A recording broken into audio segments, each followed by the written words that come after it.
Assalamualaikum Sobat Football United. Ringan amatiran ala gua, Manchester United di bursa musim dingin ini tidak sama seperti bursa musim dingin musim lalu, di mana Manchester United sempat mendatangkan 3 pemain, yang satu penjaga gawang, satu penyerang, dan juga satu pemain tengah. Tapi kali ini Manchester United yang sempat dikaitkan oleh beberapa nama, utamanya penyerang, tidak bisa mendatangkan pemain. Erik ten Hag sudah menjelaskan di konferensi pers kalau financial fair play itulah yang menghalangi kegiatan transfer Manchester United di musim dingin ini. Tapi yang menarik, Manchester United tetap melakukan banyak aktivitas ya di bursa musim dingin kemarin, utamanya melepas pemain. Nah, ini menarik.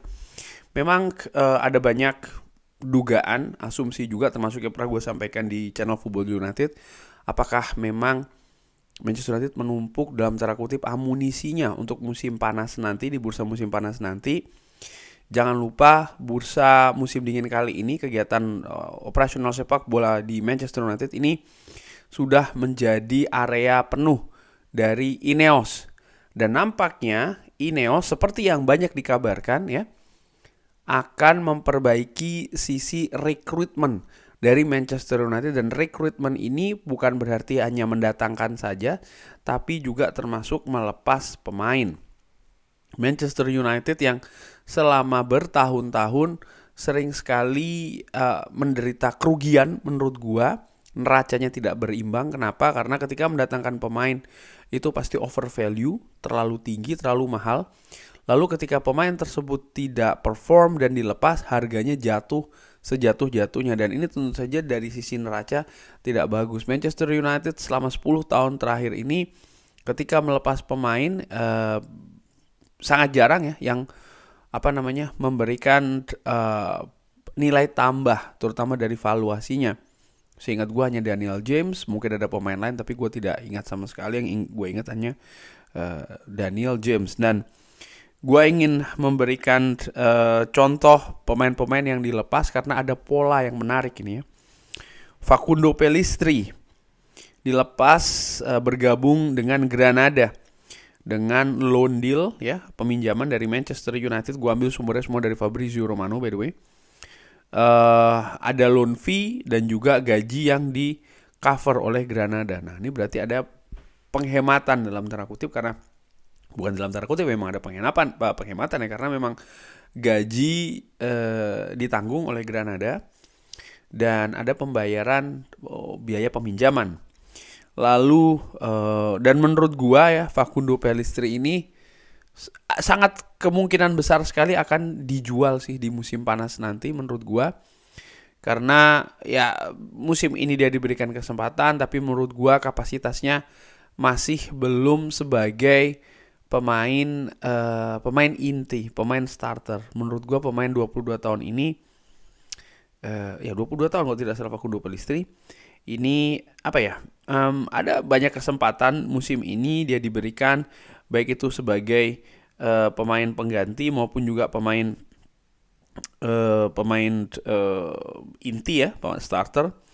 Tapi dia menurut gue belum bisa mengangkat lini kanan Manchester United utamanya menjadi jauh lebih baik dengan kehadiran seorang Facundo Pellistri. Mungkin dia tidak cocok, mungkin dia lebih bagus tempatan, tapi yang jelas Manchester United butuh amunisi ya, amunisi berupa valuasi ataupun uang juga kan, dana perimbangan untuk financial fair play. Dan besar menurut gua kemungkinan Facundo Pellistri akan dijual di musim panas nanti.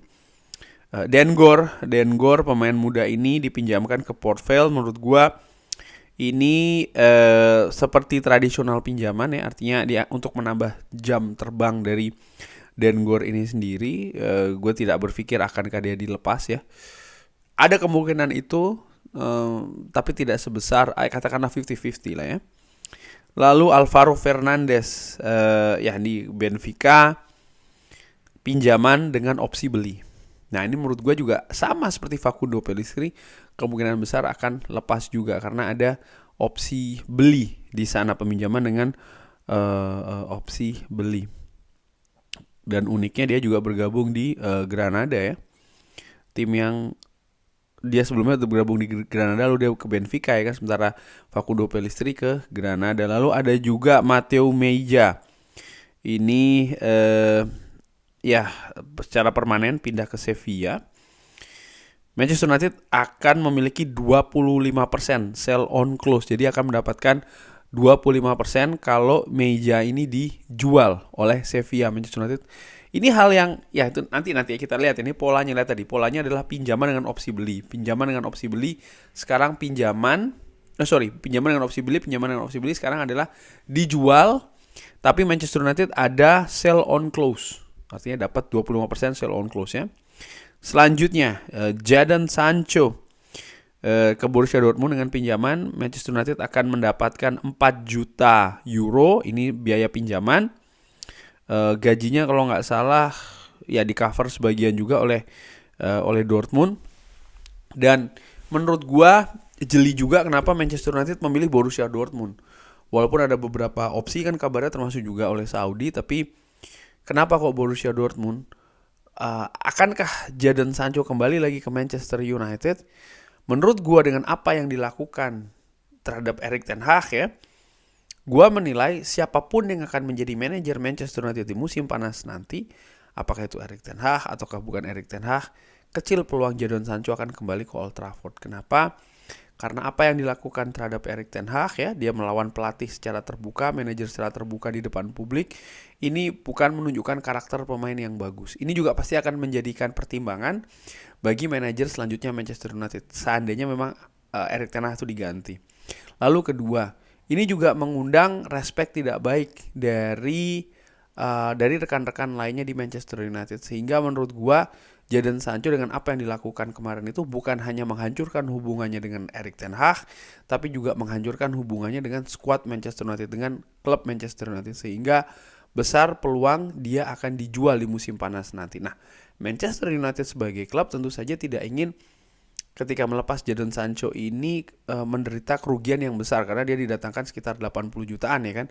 Artinya apa? Ada valuasi yang harus dinaikkan, karena ketika kemarin itu ada ketegangan dengan Erik ten Hag, Jadon Sancho diasingkan, valuasinya drop, turun jauh. Nah, bagaimana cara menaikkan? Ya dengan diharapkan Jadon Sancho bisa memberikan performa yang bagus di tim selanjutnya. Dan di Borussia Dortmund ini bukan tim baru dari seorang Jadon Sancho. Dia punya rekor yang bagus, punya raihan yang bagus di Borussia Dortmund dan juga Bundesliga secara lebih luas, sehingga ya menurut gue ini hal yang make sense. Tujuannya apa? Sekali lagi, memperkecil kerugian dari sisi finansial dari valuasi kepada seorang Jadon Sancho itu sendiri ya. Selanjutnya Hannibal Mejbri juga demikian ke Sevilla on loan ya, artinya pinjaman dengan opsi beli. Nah, lagi pinjaman dengan opsi beli 20 juta. Lalu Donny van de Beek Eintracht Frankfurt, ya sejauh ini menurut gue penampilan Donny van de Beek di Eintracht Frankfurt juga tidak begitu luar biasa ya. Dan menurut gue besar kemungkinan Donny van de Beek juga akan meninggalkan Manchester United di musim panas nanti. Dia ya tidak cukup gak sering ya dia dimainkan memang iya, tapi penampilannya juga tidak terlalu memukau nih di Eintracht Frankfurt, sehingga menurut gua dia tetap akan selesai di Manchester United. Semoga valuasinya naik, tapi menurut gua juga Manchester United ketika yang melepas ke Eintracht Frankfurt, tentu saya juga berharap Donny van de Beek bisa tampil maksimal di sana sehingga valuasinya tidak drop ketika nanti kembali ke Manchester United. Tapi jelas ini akan lepas juga. Balik lagi ke Hannibal Mejbri ya. Ternyata ada buy option 20 juta close di bulan Juni dan 35 juta buyback ini sampai 2026. Jadi ada sell on close juga dimasukkan di sana. Jadi Manchester United tidak hanya melepas pinjaman saja, tapi pinjaman dengan kemungkinan beli, dan beli pun juga ada poin-poin lagi gitu loh, yang dianggap memang bisa memberikan keuntungan bagi Manchester United. Joe Ugil ini bergabung dengan Burton Albion, dan menurut gue ini tradisional pinjaman, yang artinya memang dipinjamkan untuk bisa menambah jam terbang dari Joe Ugil. Terakhir yang terbaru Isak Hansen Arun. Ini permanen move ke Bremen. Kontrak sampai 2028. Ya, pemain muda potensial, tapi nampaknya dia tidak sabar sehingga dia dilepas secara permanen ke Werder Bremen. Dan untuk mengingatkan gue juga ya, bahwasanya memang ketika gini, sebelum gue menyinggung ke peminjaman yang sebelumnya, ketika Manchester United melepas banyak pemain muda, tentu saja ada sentimen personal, biasanya personal emosional dari banyak fans, karena dianggap wah kenapa nih kan pemain muda harusnya bisa ditunggu dulu berkembang dan lain-lain. Ya, gue nilai tidak demikian sih, karena ada beberapa pemain yang tadinya kita pikir, atau paling tidak gue pikir pemain muda potensial di Manchester United, tapi ternyata ketika dilepas nggak menonjol banget ya. James Garner contohnya di Everton, menurut gue ternyata dia ya biasa saja gitu di Everton. Dan salah satu contoh lain adalah seorang Zidane Iqbal juga yang dilepas ke FC Utrecht, bermain di kualitas liga yang di bawah Premier League, bermain di tim seukuran FC Utrecht juga. Ternyata Zidane Iqbal tidak mampu menembus tim utama secara reguler, sehingga ya kemampuannya, kapasitasnya, kualitasnya juga dipertanyakan menurut gua. Nah, balik lagi dengan bagaimana situasi melepas pemain Manchester United, gua menilai memang ada hal yang ingin diperbaiki oleh Ineos, yaitu adalah bagaimana Manchester United harus bisa mendapatkan keuntungan juga secara finansial dari pemain-pemain yang dilepas itu tadi. Secara pinjaman iya, tapi tetap dimasukkan opsi beli. Artinya ketika memang pemain ini berperforma bagus, seperti kayak diberikan dalam tanda kutip tester gitu loh ke klub-klub tersebut. Nih, gue pinjamin dulu deh. Kalau bagus beli ya. Nah, seperti itu menurut gue. Kenapa? Karena Manchester United memang, ya ini dalam tanda kutip terima kasih Glazer ya. Dalam tanda kutip terima kasih Glazer, bagaimana pengelolaan yang buruk sehingga situasi finansial dari Manchester United ini sangat buruk juga. Dan Manchester United buahnya itu tadi, seperti gue singgung di awal video ini, tidak mampu bergerak secara leluasa di bursa musim dingin karena memang situasi finansial fair play yang sangat ketat. Padahal Manchester United membutuhkan menurut gua striker. Erik ten Hag juga menyebutkan it is not a secret. Ini bukan rahasia kalau memang Manchester United ini ingin seorang striker sebenarnya di musim dingin. Dan menurut gua ini menunjukkan seperti kayak oke, pelatih secara teknis mengatakan kita butuh pemain baru, pemain depan dengan analisa 1 2 3 gitu ya. Tapi tidak bisa dilakukan, tidak bisa diwujudkan karena apa? Financial fair play, buah dari pengelolaan yang buruk transfer ya, rekrutmen khususnya selama 10 tahun terakhir, dan ini yang harus diperbaiki. Di sisi lain juga menjual pemain dari akademi ini kan memberikan semacam kayak keuntungan juga dari Manchester United, karena praktis mereka tidak mereka tidak mengeluarkan uang kan ketika mendatangkan pemain-pemain tersebut, ataupun kalau iya juga nilainya sangat kecil sekali. Berbeda kalau mereka menjual pemain-pemain yang sekarang menduduki tim utama, terutama pemain yang ditransfer dari luar. Katakanlah siapa ya, contoh Anthony Martial, jelas drop harganya. Katakanlah contoh kalau mau menjual seorang Anthony yang banyak dikritik juga kan, 100 juta mau dilepas berapa sekarang valuasinya? 30 juta, 40 juta, siapa yang mau beli 30-40 juta? Ada kerugian di sana. Casemiro pun juga demikian, dijual datangkan dengan 70 juta, mau dilepas berapa? Ini contohnya maksud gue. Sehingga untuk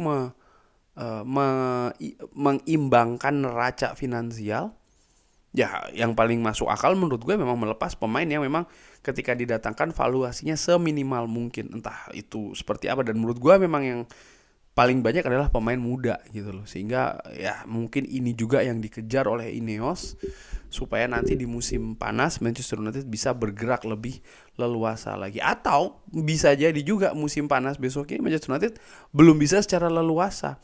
Dan kalau itu yang terjadi, Manchester United belum bisa secara terlalu leluasa ya, maka memang situasi keuangan finansial neracanya ini sangat sangat buruk gitu loh. Sehingga di dua jendela transfer, baik itu musim dingin dan nanti musim panas, Manchester United tidak bisa bergerak secara leluasa. Ini asumsi gue. Walaupun harapan gue tidak demikian. Manchester United disiplin kali ini ya, tidak mengeluarkan atau mendatangkan pemain baru, dengan harapannya nanti di musim panas mereka akan lebih leluasa lagi. Di samping mungkin ada beberapa pemain yang kontraknya tidak diperpanjang mungkin ya, ataupun juga menjual pemain.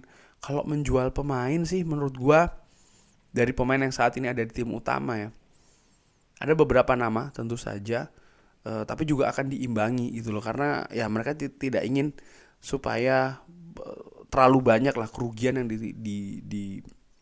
didapat dari menjual pemain itu sendiri. Mungkin pemain seperti Harry Maguire, Scott McTominay menurut gue punya peluang untuk dilepas, dijual ya.